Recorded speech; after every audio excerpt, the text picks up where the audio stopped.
show you what's happening here. If as activists we can understand how this growth occurs, if we can understand the process by which a movement gains support, then we can use it to our advantage. This is about applying the scientific method. If looking at gaining critical mass, this is what we need to focus on. Phase 1.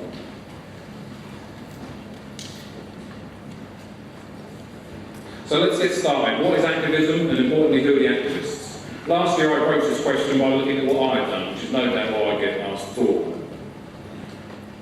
After joining the movement, my first piece of activism I took part in was the G20 protest in April 2009. This march was in central London. There were several, but this one leading onto the Bank of England.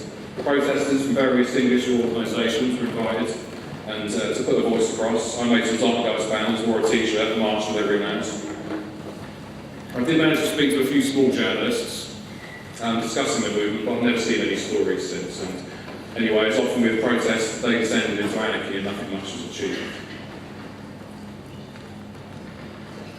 The second piece, perhaps more substantive piece of activism I engaged in, was the One Another project in August 2009. People from London might have seen it. The One Another project was intended to be a living piece of art presenting as a cross-section of society. Individuals were invited to apply for a ballot to gain a 1-hour slot standing on the 4th plinth in London's Trafalgar Square. It was to be streamed globally and also the basis of a weekly television show on Sky Arts, in which the best performances were reviewed. There is also a book on sale overviewing the project and its participants with images and writings by several social commentators. We, the movement, managed the whole page. Just an image, I have no words, so don't rush out and buy it. The plan was to inflate a giant balloon and turn it into an earth, then attach a sign to it with the Zeitgeist movement locked onto it, and to release it over the London horizon for everyone to see. Meanwhile, I'll be saying something profound. Needless to say, the balloon burst. So did my balloon burst too. It all went slightly pear-shaped, but it's something. Apparently the book's going to individuals and libraries all over the world, so presence in there is good. Currently, as you'd expect, I'm taking the opportunity to use university as a site for activism. I'm currently working on a dissertation called the Zeitgeist Movement, exploring global consciousness through collective action. Other pieces of activism include the usual DVD distribution, little things like changing wireless network names.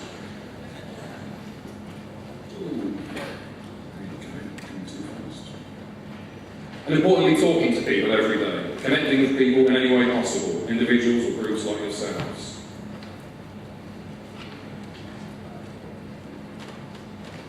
I hope that if people took anything away with them last year, it was that activism isn't something you go and do occasionally. Likewise, there is no one way to do it. Activism is seen as communicating, doing it your way. In your world, it's a way of being. Whatever you're doing, do it with purpose. Now, not to sell myself short, and hopefully you'll still have me back, but often the bigger and more thought-out pieces of activism I've attempted have been relatively ineffectual. They're good as part of a wider repertoire, but you have to question what really wants. So let's do that.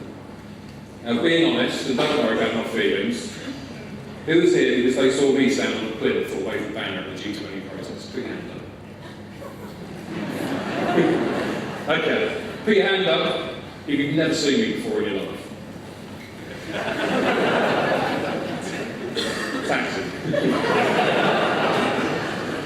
Right. Now, who is here because someone else told them about the idea? Perhaps introduce them to the films and discuss his message. Put your hand up. Okay. Put your hand up if the person that introduced you to the movement was a complete stranger. Now put your hand up if it was a friend or someone you knew that introduced you. I put it to you now, as I did last year, that activism in this era is about communicating. Furthermore, it's not communication of a linear type.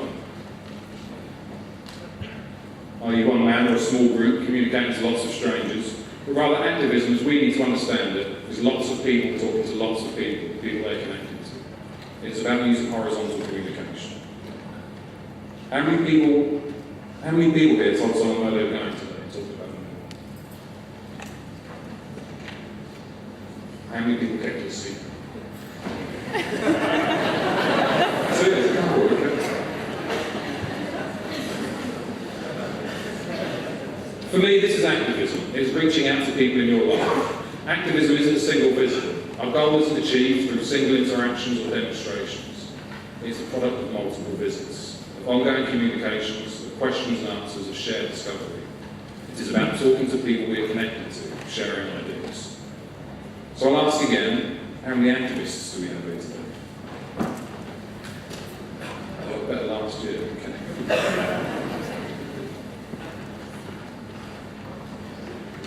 So if we look again at this growth, we can start to draw some conclusions. The first thing that explains this growth is you lot. You just didn't know it. You are the activists. A film, a presentation, an idea is nothing on its own. For people to relate to it and identify with it requires delivery by way of communication. Ideas have to spread through people. If they didn't, this room would be empty, just me and an idea. This is often the case, but thankfully not today. This is something you have done. So something else important to say, it's well done, and thank you.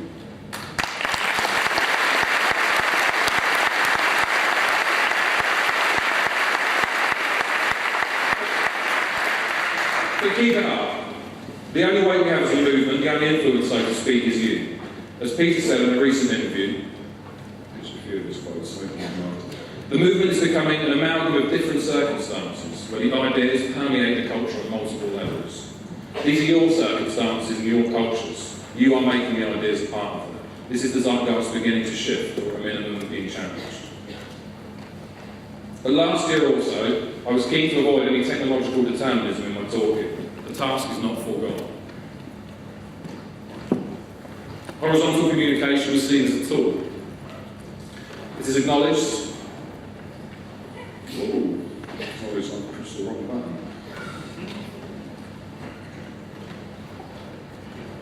It is acknowledged with tools such as the internet that we can now communicate across any space or time pretty much instantaneously. People are watching this all over the world. All over the world also, these tools are being used for other purposes. There is a lot of noise in it. Whilst we sit here today in a room 4 times as big, with many more members and supporters than this time last year, time is still not on our side. Last year I used a quote from Peter which nicely summed it up, and as I'm sure in time I'll use it again. All indicators point towards self-destruction. Can we change that? He's talking. As we sit here today, the gap between the rich and poor is increasing. Inequality is growing and the problems that are associated with social divisions are increasing. Money continues to be a much ignored source of social divide, and hence the effects continue to grow. More and more people, here and abroad, in developed and developing countries, continue to be denied the basic necessities required for life. People in their millions are dying, and millions more are being abused and neglected. To what end? This is a system that benefits the few and has no ultimate purpose. It is completely unsustainable, producing more waste than anything before in our entire history, and it's getting worse. As our leaders cling to outdated models of growth, our resources continue to be exploited, and our society continues to decay. The very things we need to survive, from material provisions to strong social bonds, continue to be strained, cut, withdrawn, or simply denied. In short, my fellow activists, there is work to be done. This shit has got to go.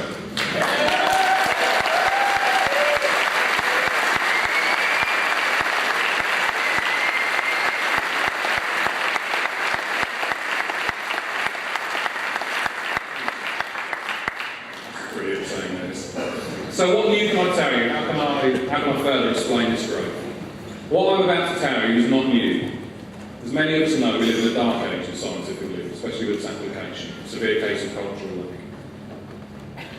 Frame analysis is a concept outlined by Erving Goffman.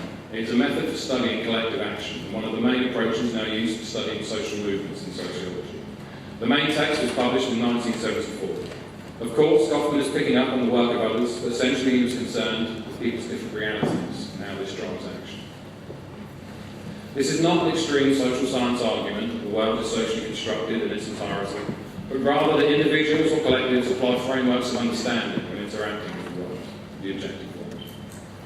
Goffman was concerned with the organisation of experience, how we make sense of and understand the world, which in turn provides the basis for action, individual or collective. The central theme here is that people possess a frame of reference, a way of seeing the world. This will vary from person to person. As you know, we don't all see the world the same. Goffman's book is some 576 pages long. I don't have the time or really feel the need to explain the whole thing. It's not needed. This guy, Albert Cohen, wrote before Goffman, put it much clearer.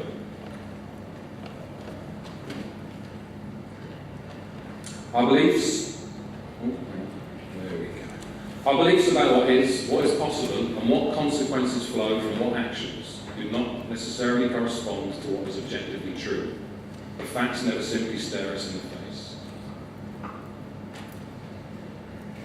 We see them always through a glass, and the glass consists of the interests, preconceptions, stereotypes and values we bring to the situation.